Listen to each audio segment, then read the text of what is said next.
ارے دل رو رہا ہے جن کا آنسو چھلک رہے ہیں۔ چنانچہ یہاں پر ایک بات یاد آ گئی، حضرت طلحہ رضی اللہ تعالیٰ عنہ بہت بڑے مالدار، ایک مرتبہ گھر کے اندر بہت پریشانی کے عالم میں آتے ہیں۔ بیوی دیکھتی ہے ان کی، جن کا کہ نام حضرت سودا رضی اللہ تعالیٰ عنہ تھا۔ جیسے ہی گھر کے اندر داخل ہوئے، محترمہ نے پوچھا کیا بات ہے سرتاج، بہت پریشان ہیں آپ؟ انہوں نے کہا کہ کچھ نہیں بیگم۔ نہیں بتاؤ، کچھ پریشان ہیں؟ کبھی نہیں ہوا ایسا؟ پھر کہتے ہیں کہ نہیں کچھ نہیں۔ پھر بیوی پوچھتی ہے کیا میرے سے کچھ غلطی ہوئی؟ تو وہ کہتے ہیں کہ نہیں نیک بخت، تیرے سے بھی غلطی کچھ نہیں ہوئی، تو پھر پریشانی کی کیا بات ہے؟ اصرار کرتی ہے بیوی۔ تو تب بتاتے ہیں سنو مسلمانوں، سنو مسلمان کیا صحیح معنی میں وہ ہیں یا ہم ہیں؟ خدا کے لیے برا مت مانو، حقائق ہم کو بتا رہے ہیں۔ ہمارے اپنے برا ماننے سے سچائیاں اپنی صورت بدل نہیں سکتی، حقائق اپنی شکلیں بدل نہیں سکتے۔ برا مت مانو، سنو اس آیت کریمہ کی روشنی میں دائرے میں آنے والا مسلمان اپنی بیوی سے کیا کہتا ہے؟ بیگم میں پریشان اس لیے ہوں کہ میرے پاس 4 لاکھ دینار جمع ہو گئے ہیں، میری سمجھ میں نہیں آتا کہ اس کا مصرف کیا ہے، اس کو کیسے خرچ کروں۔ آج کی جنت کی بیوی ہوتی تو اللہ اکبر اللہ اکبر، 4 لاکھ نہیں میرے بھائی، 4000 ہو جان دے۔ ڈائریکشن ایسا بتاتی، دیکھو اللہ اور اللہ کا رسول چھوٹے کوئی بڑی کوئی فکر کی بات نہیں، شوہر کے ماں باپ اس سے چھوٹ جائیں کوئی فکر کی بات نہیں، شوہر کے دوست اقارب اس سے چھوٹ جائیں کوئی فکر کی بات نہیں۔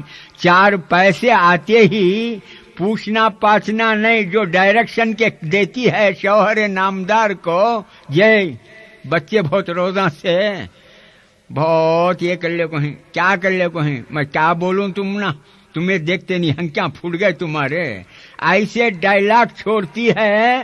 آج کی بیوی یہ دم بھی مار نہیں سکتا، کیوں؟ اگر دم مارا تو اس کی زندگی میں خطرے کی گھنٹی بجتی ہے۔ سنو حضرات، وہ کیسے اللہ کے محبوب اور مقبول بندیاں تھیں۔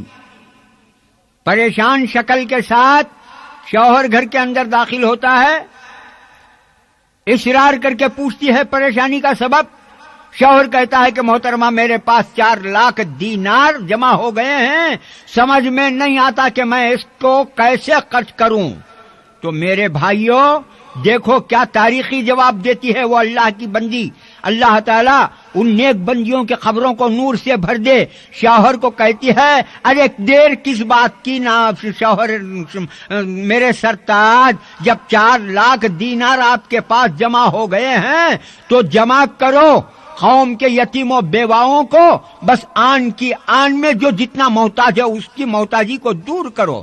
دیکھا آپ نے بیوی کا مشورہ، اگر ان 4 لاکھ جمع ہونے کی جگہ پر اگر اس زمانے میں آج کی عورت ہوتی تو کیا مشورہ دیتی، کیا کہتی، کتنے فرمائشیں کرتی، کتنے جہنم کے راستے بتاتی۔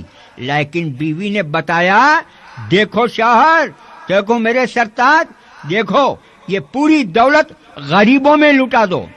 جب 4 لاکھ دینار اللہ کا نام لے کر کے اس ابو طلحہ نام کے خدا کے بندے نے یتیموں میں بیواؤں میں لٹانے شروع کیے تو اس دور کا بنو تمیم کا یتیم یہ سمجھنے لگا کہ قوم کے اندر ہمارے شفقت بڑے باپ آج بھی زندہ ہیں۔ بیواؤں نے حضرت ابو طلحہ رضی اللہ تعالیٰ عنہ کی خیرات سے اپنے دامن بیواؤں نے بھرنے لگے تو اس زمانے کی بیواؤں نے یہ سمجھا کہ اس قوم کے اندر اللہ کا دست و کرم اپنے سروں پر رکھنے والے خدا کے بندے آج بھی زندہ ہیں۔ اب میرے بھائیوں میں آپ سے پوچھتا ہوں، جان بھی ان کی، مال بھی ان کی، مال بھی ان کا ہوتا. اگر وہ اس طرح سے سمجھتے تو یاد رکھو آج ہم ان کو یاد کر کے رضی اللہ عنہ یا رضی اللہ عنہا کہنے کے ہم قابل بھی نہیں ہوتے، ہمارا تصور بھی نہیں جاتا. کیوں؟ وہ جیتے تھے اللہ کے لیے، مرتے تھے اللہ کے لیے، جو بھی کرتے تھے اللہ کے لیے، جو بھی قدم اٹھاتے تھے اللہ کے لیے. تو میرے دوستو، ان کی تاریخ بتاتی ہے کہ ان کی زندگیاں مکمل طور پر اسلام کے دائرے کے اندر تھیں. اللہ تعالیٰ ان کی نیکیوں کو قبول فرماوے. اور تھوڑی دیر نہیں گزری کہ قیمتی خزانہ لٹا دیا، 4 لاکھ دینار آن کی آن میں ختم کر دیے، بیوہ اور یتیم مالا مال ہو گئے. اب بتائیے میرے دوستو، تاریخ کے اس چھوٹے سے واقعے کی روشنی میں اپنے آپ کو خطاب کر کے بتائیں آپ کہ کیا وہ مسلمان تھے؟ کیا ہم مسلمان ہیں؟ ہمارے پاس بھی وہی کلمہ ہے آج بھی بفضل خدا جو کلمہ کے ان کے پاس تھا. آج بھی وہی قرآن ہے ہمارے پاس جو قرآن کے ان کے پاس تھا. آج بھی وہی رسول کا نام ہے ہمارے پاس جو رسول کے ان کے پاس تھا. لیکن فرق دیکھو کتنا آ گیا ہے. اے کاش اس حقیقت کو مسلمان سمجھنے کے لائق ہوتا، سمجھتا تو آج ہماری یہ بربادی نہیں ہوتی میرے دوستو.